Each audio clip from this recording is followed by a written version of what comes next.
Magandang gabi sa inyong lahat. Welcome po sa News Up to Date. Ang topic po natin ngayong gabing ito ay tungkol po sa OnePath. Alamin natin kung ang OnePath ba ay isang investment scam na naman. Ang nagpapakilalang founder o CEO ng OnePath ay si Rose Ann Valencia. At ito daw OnePath ay inilaunch noong April 14, 2024.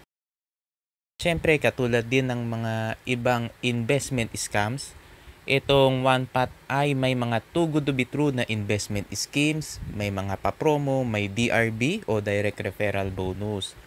At syempre, katulad din ng ibang mga scams, nagpapanggap na sila daw ay nasa crypto trading. At syempre, may mga pinapakitang kinikita daw sa crypto trading. At syempre, may mga kunwaring mga patribya para akalain ng mga members na talagang may alam sa trading yung founder ng OnePath at syempre para makapangbola ng mga investors. Pero ang hindi nila alam na hindi naman talaga nagte-trade yung CEO ng OnePath at binobola lang sila. Wala naman talagang trading na nagaganap dahil Ponzi scheme po ang OnePath.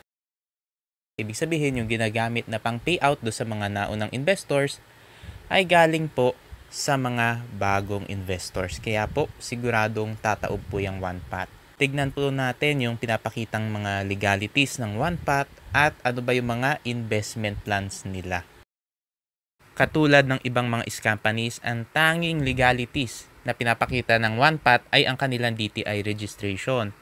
At ang pangalan nila sa kanilang DTI registration ay OnePath Financial Advisory Services. Ang CEO daw nila ay si Rose Ann Ramos Valencia at nagpa-register sila noong April 14, 2024. Alam naman natin na kapag ang isang kumpanya ay nanghihingi or nagsusulisit ng investment sa publiko, dapat sila po ay SEC registered. Dapat po meron silang primary registration at secondary license. Kapag wala pong secondary license, illegal po ang kanilang ginagawa na paghingi o pagsulisit ng investment sa publiko. Nakita naman natin na talaga illegal ang operasyon ng OnePath. At mga kababayan, umiwas na po kayo sa mga too good to be true ng mga investment schemes, lalo na po yung mga nag-o-offer ng investment pero wala namang opisina, dahil sigurado po tatakbuhan po kayo niyan kapag naabot na nila ang quota nila. Tignan naman natin yung kanilang package.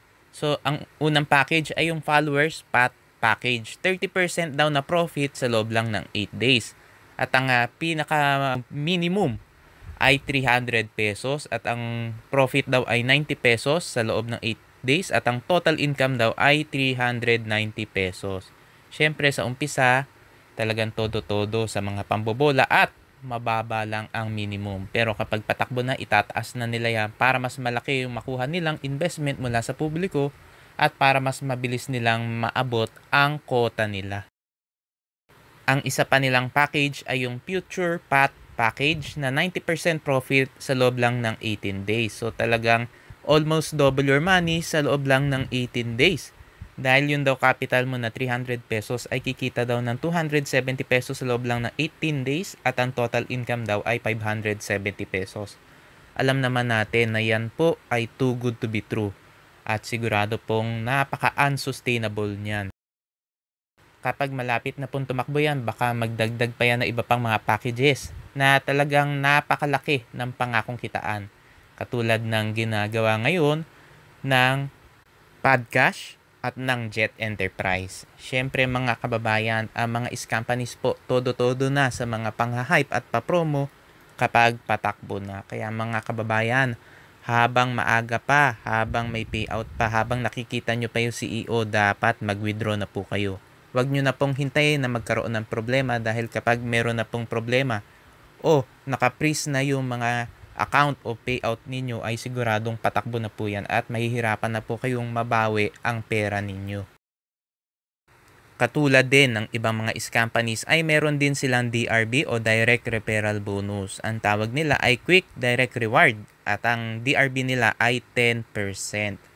So mga kababayan, umiwas na po kayo dyan sa OnePath dahil yan po ay isang Ponzi scam.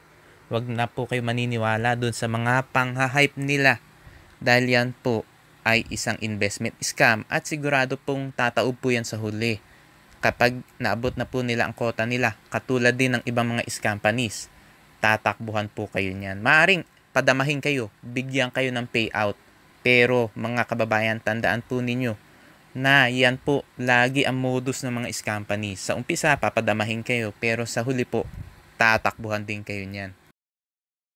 At meron pa silang group level reward. Ang kanilang reward daw o yung indirect referral bonus ay 3% from 2nd to 3rd level, 2% from 4th to 5th level, at 1% from 6th to 10th level.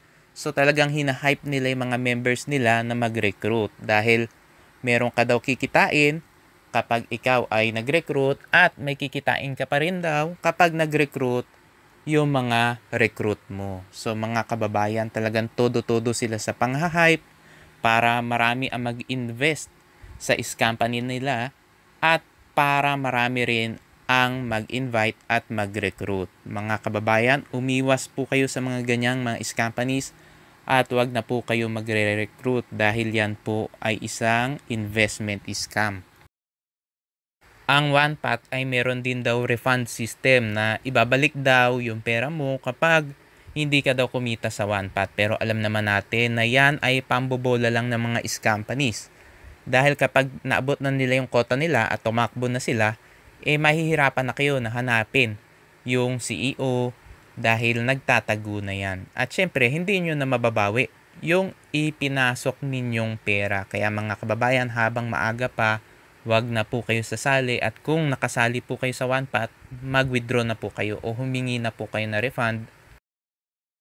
Siyempre, katulad din ng ibang mga companies, ang OnePath ay nag-uumpisa na magparapol.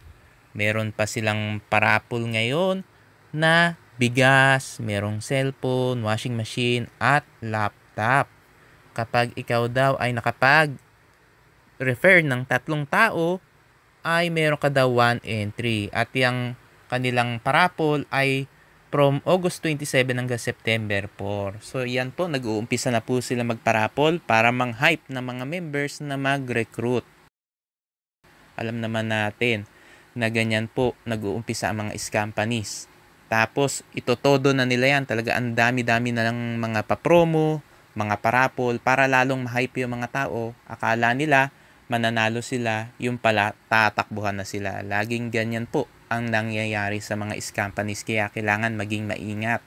Lalo na po, yung OnePath ay magsi 6 months na sa October. Baka mamaya, para daw i-celebrate yung 6 months nila, ay magpaparapol o magpapapromo. Red flag na po yan. At syempre alam naman natin na kapag bare months na, marami pong mga companies ang tumatakbo, kaya kailangan maging maingat.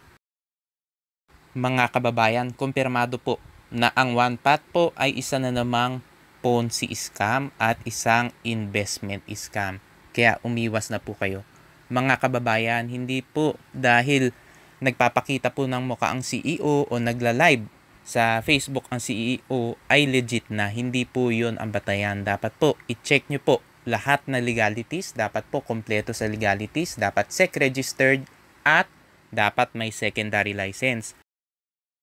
Dapat din po may opisina dahil kapag wala pong opisina, red flag din po yon. At syempre dapat po hindi lang po CEO ang tanging empleyado ng kumpanya.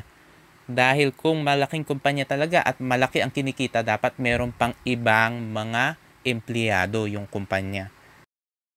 Kaya mga kababayan, kailangan po i-check nyo po muna yung papasukin yung investment. Huwag kayong magpapahype do sa mga recruiters, mga nag-i-invite sa inyo dahil ang tanging habol nila ay yung DRB o Direct Referral Bonus. At kapag tumakbo na yung company, ang sasabihin nila ay biktima din sila. Kaya mga kababayan, huwag po kayong magpapahype dahil kapag tumakbo na po ang isang company, ay mahihirapan na po kayo na mabawi ang pera ninyo.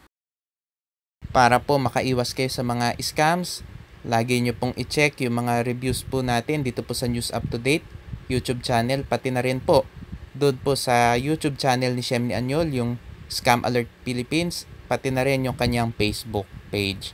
At pwede nyo rin pong i-check ang website ng SEC dahil naglalabas po sila ng mga advisories. At kung meron pong mga nag-aalok sa inyo na investments, dapat po i-verify po ninyo muna sa SEC kung yung kumpanya ba na nag-aalok sa inyo na investment ay may secondary license. Mga kababayan, maraming salamat po sa inyong patuloy na pagsuporta sa aking channel. God bless po.